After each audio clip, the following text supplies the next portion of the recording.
दोस्तों, आपने काले जादू के बारे में तो सुना ही होगा, जो इतना खतरनाक है कि जिस पर काला जादू कर दिया जाए, उसकी दशा इतनी बुरी हो जाती है, जिसके बारे में हम सोच भी नहीं सकते। और जिस इंसान पर काला जादू होता है, वो एक निश्चित समय से पहले मर भी सकता है, और इससे बचने में अगर देरी हुई, तो इंसान की मौत पक्की है।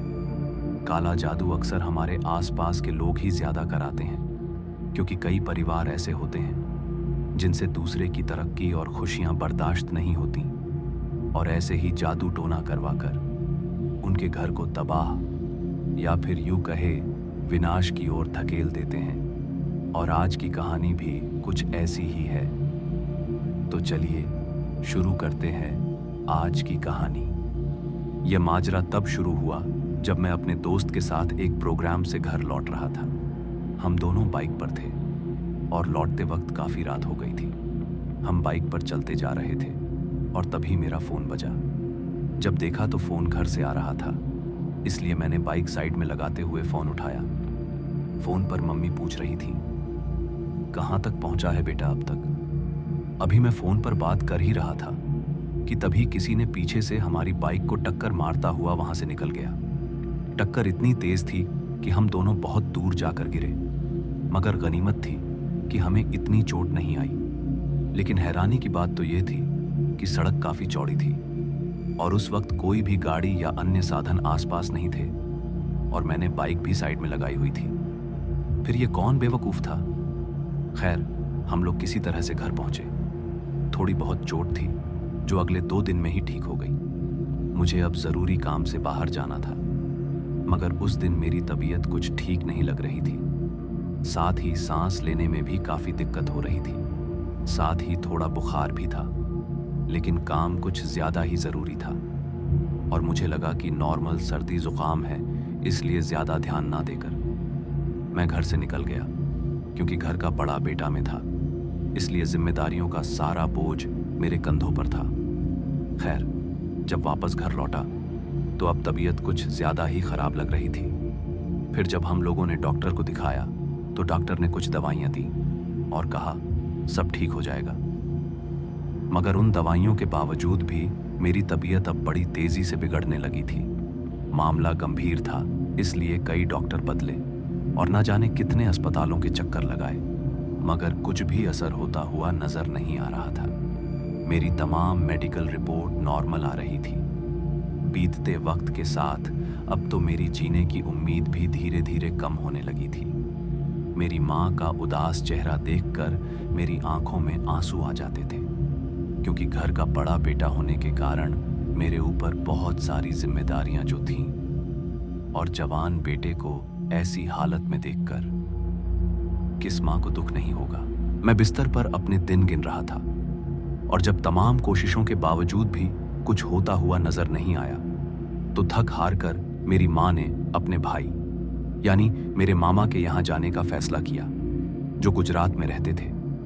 मेरी माँ को अब एक आखिरी उम्मीद उन्हीं से थी, मगर मेरी हालत इतनी खराब थी कि मैं लंबा सफर तय नहीं कर सकता था, जिस वजह से मेरी माँ मुझे वहीं पास के एक मौलवी के यहाँ ले गई।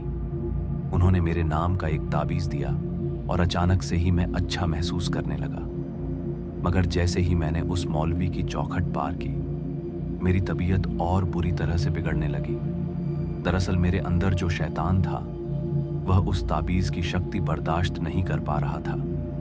इसलिए मेरी बिगड़ती हालत को देखते हुए मेरी माँ ने वह ताबीज़ उतार दिया। उसके बाद अब हम गुजरात के लिए रवाना हो चुके थे, मगर मेरी तबीयत बिगड़ती ही जा रही थी। इसलिए मम्मी ने उसी मौलवी साहब को फिर से फ़ोन किया। मौलवी साहब ने फ़ोन पर ही कुछ मंत्र पढ़े, जिसे सुनते ही मुझे आराम महसूस हुआ। साथ ही मौलवी साहब ने यह भी कहा कि इसका असर सिर्फ अगले 4 से 5 घंटों तक ही रहेगा, उसके बाद वह भी कुछ नहीं कर पाएंगे। और हुआ भी कुछ वैसा ही था। जैसे ही 5 घंटे पूरे हुए तो फिर से मेरी तबीयत बिगड़ने लगी। लेकिन हम तब तक मामा के घर पहुंच चुके थे। जब मामा जी ने मुझे देखा तो वह भी मेरी हालत देखकर हैरान हो गए। उन्होंने सारी तैयारी पहले से ही कर रखी थी। फिर एक क्रिया के बाद मामा जी ने बताया कि किसी ने मेरे नाम की चौकी लगाई है। और परेशानी की बात यह है कि चौकी का वक्त भी अब पूरा होने वाला है। ऐसे में लोगों को बचा पाना बहुत ही मुश्किल है, क्योंकि अंत समय में वह बुरी शक्तियां और भी शक्तिशाली हो जाती हैं। चौकी लगाने का मतलब है जब किसी को भी काली विद्या के द्वारा एक निश्चित समय में जान से मारना हो, उसे चौकी कहते हैं। हम मामा की यह बात सुनकर बहुत ही ज्यादा चिंतित हो गए। मामा की यह बात सुनते ही हमारी आखिरी उम्मीद भी खत्म हो गई थी। मगर जब मामा ने कहा कि वह बचाने की पूरी कोशिश करेंगे, तो यह सुनकर हमें थोड़ी राहत मिली। धीरे धीरे समय बीतता गया और चौकी का वह आखिरी दिन भी आ गया। वो सोमवार की रात थी और सभी के चेहरों पर डर साफ साफ दिख रहा था। मामा ने अनुष्ठान शुरू करने से पहले हिदायत देते हुए कहा कि अगर यह रात सही सलामत बीत गई तो सब ठीक हो जाएगा, और हाँ, इस अनुष्ठान के दौरान कोई भी इसके सामने नहीं आएगा, नहीं तो कुछ भी हो सकता है। मुझे वह काली रात कुछ ज्यादा ही काली लग रही थी, मानो मुझे लेकर ही जाएगी। फिर कुछ ही देर में अनुष्ठान शुरू हुआ, जिसके तहत मुझे अकेले ही एक कमरे में रखा गया। मामा जी ने अपनी क्रियाएं आरंभ की। इसी बीच मैं कब अपने होश खो बैठा मुझे पता ही नहीं चला।